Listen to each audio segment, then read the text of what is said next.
दार्जिलिङको लिङ्गे कमान भन्ने है गाउँमा गइरहेको छु, कमानमा गइरहेको छु। सरले लाइभ सुरु गर्दैछ। लाइभ होइन, म लाइभ गर्दिनँ। हामी चाहिँ आइपुग्यो भाइ लिङ्गे कमान टी गार्डन।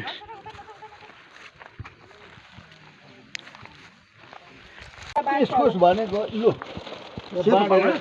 बाडेर होइन त्यो माथि उयोबाट नि लप्चूबाट लु हिँडिराख्नुहोस् है, हाई गाइस पनि भनिदिइराख्नुहोस्। हाई गाइज भनेर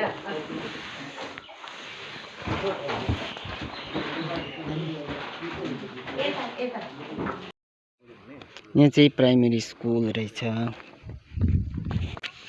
पहिला ब्रिटिसको पालोमा चाहिँ ब्रिटिसहरूले चाहिँ दार्जिलिङको मान्छेलाई चाहिँ चियापत्तीमा पनि चियापत्तीको पत्तामा पैसा फल्छ भन्नुहुन्थ्यो अरे है। यो चाहिँ फ्याक्ट्री रहेछ है, गाउँ छेउ लिङ्गे कमानको चाहिँ गाउँहरू रहेछ है।